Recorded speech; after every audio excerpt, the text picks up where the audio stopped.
Assalamualaikum warahmatullahi wabarakatuh.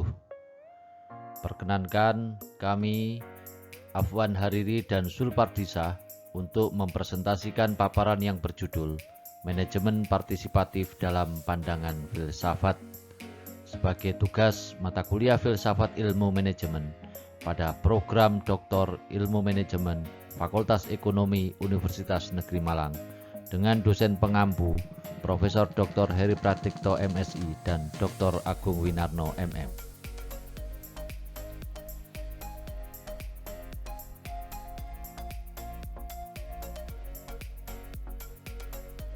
Alur pembahasan dalam paparan ini adalah sebagai berikut.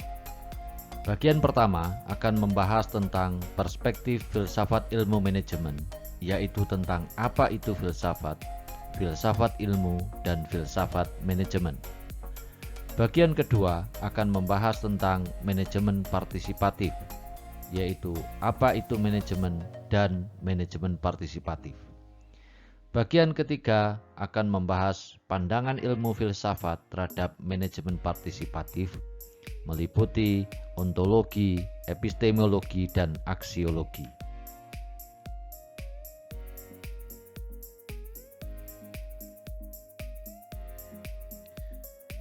Bagian pertama, kita akan bahas tentang perspektif filsafat ilmu manajemen. Diawali dengan sejarah filsafat. Istilah filsafat pertama kali dikemukakan oleh Pythagoras, yaitu seorang filosof Yunani yang hidup pada tahun 582 sampai 496 sebelum Masehi. Sebagai reaksi terhadap kaum cendekiawan pada masanya yang menamakan dirinya ahli pengetahuan, Pythagoras mengatakan bahwa kita ini lebih cocok dikatakan sebagai pencari dan pecinta pengetahuan dan kebijaksanaan, yaitu filosof. Kemudian Socrates pada tahun 470 sampai dengan 399 sebelum Masehi. Dia banyak mengajukan pertanyaan-pertanyaan. Ia mengajukan pertanyaan-pertanyaan kepada siapa saja yang dijumpainya. Dan pertanyaan tersebut membuat sebagian orang menjadi lebih arif, lebih sadar diri, lebih pintar. Tetapi ada yang merasa disudutkan dan dicemoohkan. Pertanyaan-pertanyaan Socrates dianggap berbahaya dan subversif, sampai kemudian ia dihukum mati dengan minum racun.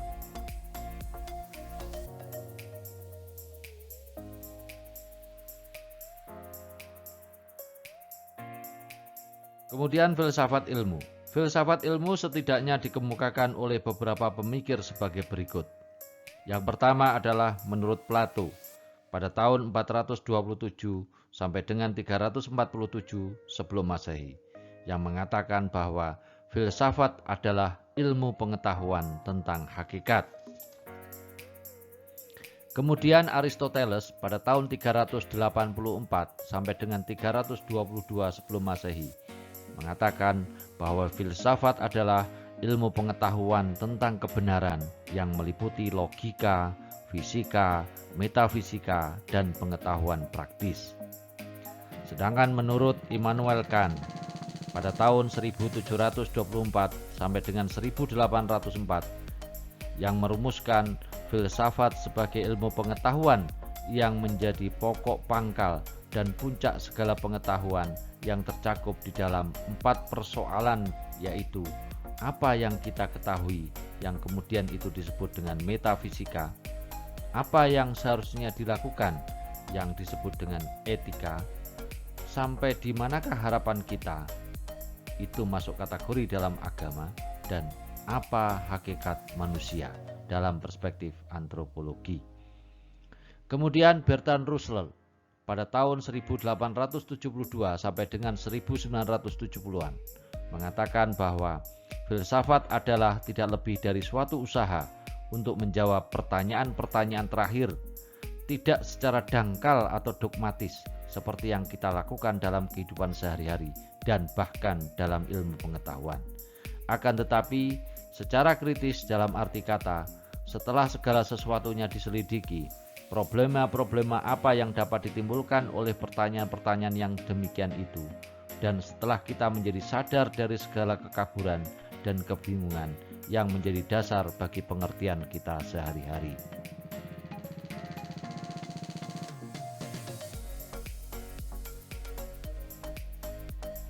Filsafat ilmu berusaha menjelaskan masalah-masalah seperti antara lain yang pertama adalah apa dan bagaimana suatu konsep dan pernyataan dapat disebut sebagai ilmiah. Yang kedua, bagaimana konsep tersebut dilahirkan. Yang ketiga, bagaimana ilmu dapat menjelaskan. Yang keempat, memperkirakan serta memanfaatkan alam sebagai melalui teknologi. Yang kelima, cara menentukan validitas dari sebuah informasi. Yang keenam, formulasi dan penggunaan metode ilmiah. Yang ketujuh, macam-macam penalaran yang dapat digunakan untuk mendapatkan kesimpulan. Dan yang kedelapan adalah implikasi, metode, dan model ilmiah terhadap masyarakat dan terhadap ilmu pengetahuan itu sendiri.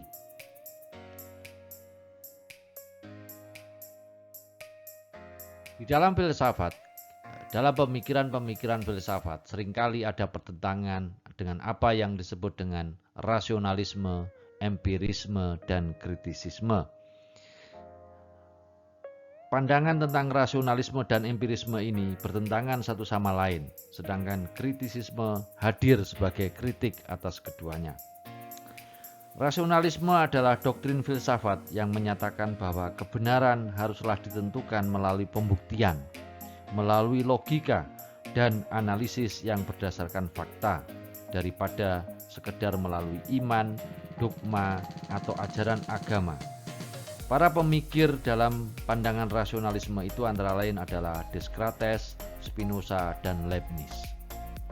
Kemudian pandangan kedua adalah pandangan tentang empirisme.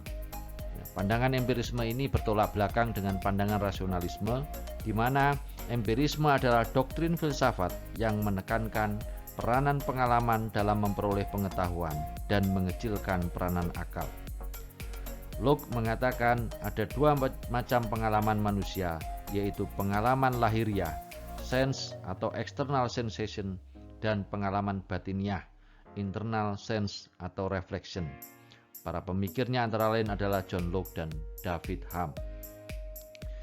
Sementara itu, kritisisme hadir dikembangkan oleh Immanuel Kant dalam rangka mengkritik atas dua perspektif pemikiran, baik rasionalisme maupun empirisme.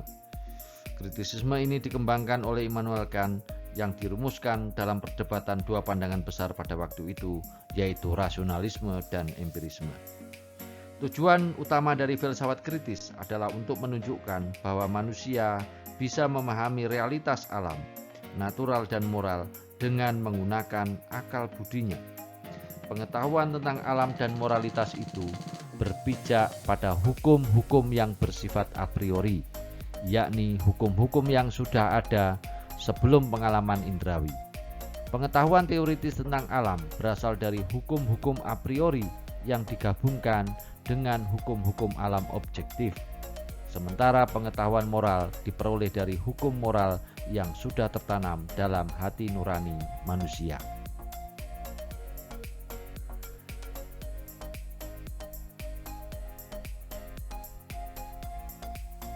Selanjutnya kita akan berbicara tentang ilmu manajemen. Kita awali dengan sejarah manajemen. Sejarah manajemen dibagi menjadi 4 fase tahapan, yaitu tahap pemikiran awal, tahap era manajemen ilmiah, era manusia sosial, dan era modern. Tahap pemikiran awal ditandai dengan munculnya revolusi industri di Inggris dan pemikiran yang dikembangkan oleh Adam Smith dalam bukunya yang berjudul The Wealth of Nations. Dalam bukunya itu, ia mengemukakan keunggulan ekonomis yang akan diperoleh organisasi dari pembagian kerja, division of labor, yaitu perincian pekerjaan ke dalam tugas-tugas yang spesifik dan berulang. Kemudian pada fase manajemen ilmiah yang dipopulerkan oleh Frederick Winslow Taylor dalam bukunya Principles of Scientific Management pada tahun 1911. Taylor mendeskripsikan manajemen ilmiah sebagai penggunaan metode ilmiah untuk menentukan cara terbaik dalam menyelesaikan suatu pekerjaan. Beberapa penulis seperti Stephen Robbins menganggap tahun terbitnya buku ini sebagai tahun lahirnya teori manajemen modern. Selanjutnya pada awal abad ke-20, seorang industriawan Perancis bernama Henry Fayol mengajukan gagasan 5 fungsi utama manajemen yang meliputi merancang, mengorganisasi, memerintah, mengorganisasi, dan mengendalikan. Selanjutnya, sejarah perkembangan manajemen masuk pada era manusia sosial. Era manusia sosial ini ditandai dengan lahirnya mazhab perilaku, behavioral school, dalam pemikiran manajemen di akhir era manajemen sains. Mazhab perilaku tidak mendapatkan pengakuan luas sampai pada tahun 1930-an. Katalis utama dari kelahiran mazhab perilaku adalah serangkaian studi penelitian yang dikenal sebagai eksperimen Hawthorne. Kesimpulannya adalah bahwa norma-norma sosial atau standar kelompok merupakan penentu utama perilaku kinerja individu. Kemudian perkembangan secara manajemen berikutnya adalah ketika masuk dalam era modern yang ditandai dengan hadirnya konsep manajemen kualitas Total Quality Management (TQM) pada abad ke-20 yang diperkenalkan oleh beberapa guru manajemen. Yang paling terkenal diantaranya adalah Edward Deming pada tahun 1900 sampai 1993 dan Joseph Juran yang lahir pada tahun 1904. Deming berpendapat bahwa kebanyakan permasalahan dalam kualitas bukan berasal dari kesalahan kerja, melainkan dari sistemnya.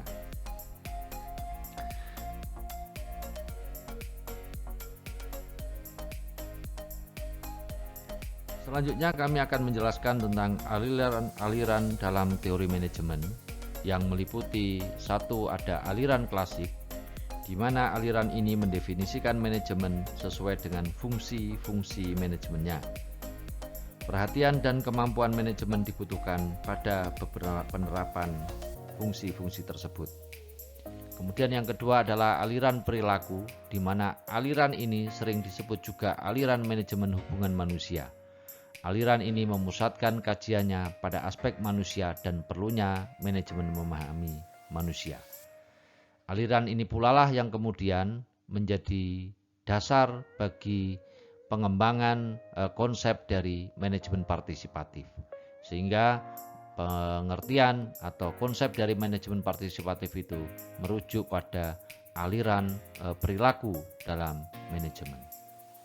Yang ketiga adalah aliran manajemen ilmiah, di mana aliran ini menggunakan matematika dan ilmu statistik untuk mengembangkan teorinya. Menurut aliran ini, pendekatan kuantitatif merupakan sarana utama dan sangat berguna untuk mengembangkan masalah manajemen. Kemudian yang keempat adalah aliran analisis sistem. Aliran ini memfokuskan pada pemikiran pada masalah yang berhubungan dengan bidang lain untuk mengembangkan teorinya. Kemudian yang kelima adalah aliran manajemen berdasarkan hasil, di mana aliran manajemen berdasarkan hasil diperkenalkan pertama kali oleh Peter Drucker pada awal tahun 1950-an. Aliran ini memfokuskan pada pemikiran hasil-hasil yang dicapai, bukannya pada interaksi kegiatan karyawan. Kemudian yang keenam adalah aliran manajemen mutu, di mana aliran manajemen mutu memfokuskan pemikiran pada usaha-usaha untuk mencapai kepuasan pelanggan atau konsumen. Selanjutnya akan dipaparkan mengenai filsafat manajemen.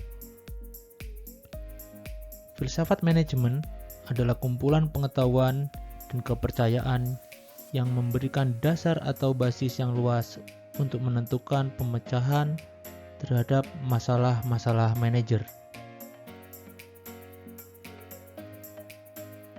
Filsafat manajemen memiliki pendekatan filosofis dalam mengkaji manajemen yang meliputi: pertama adalah apakah hakikat manajemen yang biasa disebut atau dikenal dengan ontologi. Yang kedua adalah bagaimana manajemen dapat menjadi pengetahuan atau yang biasa disebut dengan epistemologi. Yang ketiga, apa yang diperlukan manajemen, yang biasa dikenal dengan aksiologi.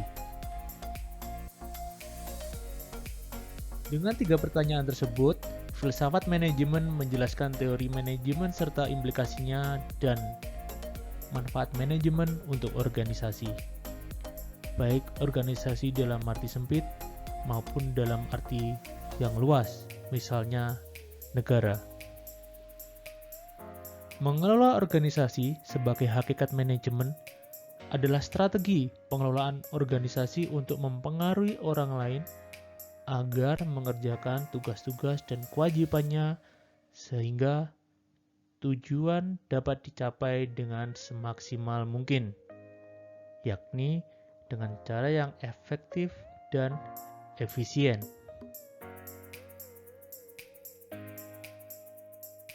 Berikutnya, kita akan membahas tentang manfaat ilmu manajemen. Manfaat ilmu manajemen yang pertama yaitu membentuk pandangan sistematis mengenai organisasi. Poin berikutnya yang kedua adalah mengembangkan ide-ide baru dalam organisasi dan perilaku manusia dalam berorganisasi. Poin yang ketiga, manfaat ilmu manajemen adalah meningkatkan kesadaran usaha yang baik dan benar secara manajemen.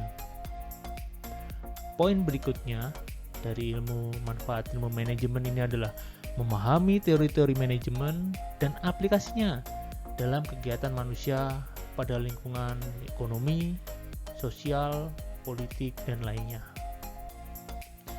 Poin yang kelima, manfaat ilmu manajemen adalah menerapkan filosofi manajemen. Poin berikutnya dari manfaat ilmu manajemen yang keenam, mengarahkan terhadap keputusan manajemen. Poin yang ketujuh, manfaat ilmu manajemen adalah membantu memahami proses dasar sehingga dapat memiliki tindakan yang efektif. Manfaat ilmu manajemen yang terakhir adalah mengambil pandangan yang berbeda dari situasi sehari-hari. Materi berikutnya yang akan kita sampaikan adalah manfaat filsafat manajemen. Manfaat filsafat manajemen yang pertama adalah memberi dasar dan pedoman bagi pekerja manajer. Poin berikutnya, memberikan kepercayaan dan pegangan bagi manajer dalam proses manajemen untuk mencapai tujuan. Poin yang berikutnya yaitu memberi dasar dan pedoman berpikir efektif bagi manajer. Poin yang kelima, manfaat filsafat manajemen adalah mendapatkan dukungan, motivasi, dan partisipasi para bawahan. Jika mereka mengetahui peran manajer dan tindakan-tindakannya, asalkan para bawahan mengetahui dan memahami filsafat manajemen. Selanjutnya akan dijelaskan mengenai manajemen partisipatif. Manajemen partisipatif berkembang saat era pemikiran manajemen hubungan manusia dan aliran perilaku yang mendasar pada pemikiran Hawthorne.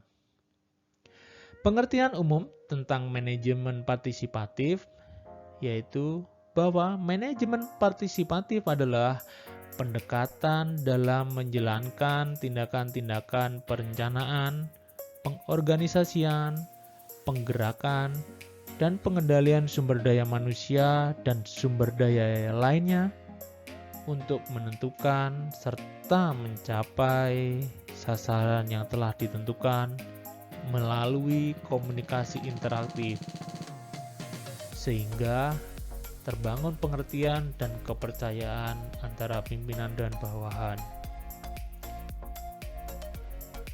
Materi berikutnya yaitu tentang komponen pembelajaran partisipatif dalam manajemen partisipatif. Pendekatan berbasis musyawarah, pendekatan berbasis kolaboratif, dan pendekatan konsensus memfasilitasi pembelajaran transformatif.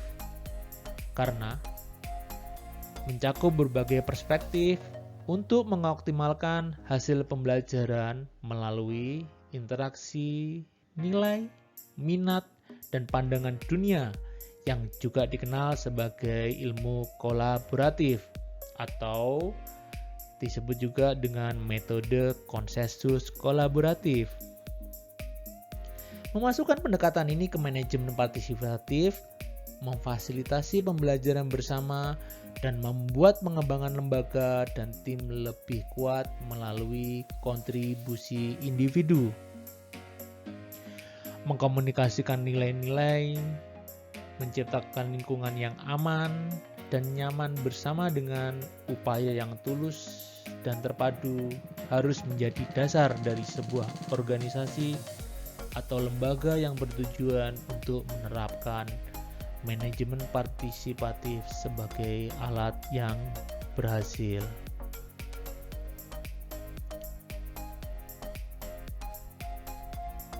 Materi berikutnya akan membahas tentang ontologi, epistemologi, dan aksiologi manajemen partisipatif. Yang pertama adalah ontologi. Ontologi terkait dengan hakikat dari sesuatu. Secara ontologis, manajemen partisipatif adalah sebuah praktik memberdayakan anggota kelompok seperti karyawan perusahaan atau warga masyarakat untuk berpartisipasi dalam pengambilan keputusan organisasi. Berikutnya, epistemologi berkaitan dengan asal, sifat, karakter, dan jenis pengetahuan. Secara epistemologi, manajemen partisipatif dipraktekkan dengan mendorong untuk menyuarakan pendapat mereka tentang lingkungan mereka saat ini. Di tempat kerja, konsep ini terkadang dianggap sebagai demokrasi industri. Yang ketiga, yaitu aksiologi. Aksiologi adalah hakikat dan manfaat yang terdapat dalam suatu pengetahuan. Secara aksiologi, manajemen partisipatif digunakan sebagai alternatif dari struktur manajemen vertikal tradisional yang telah terbukti kurang efektif karena para peserta semakin kurang tertarik pada harapan pemimpin mereka karena kurangnya pengakuan atas usaha atau pendapat peserta. Demikianlah paparan mengenai manajemen partisipatif dalam perspektif filsafat ilmu manajemen. Terima kasih.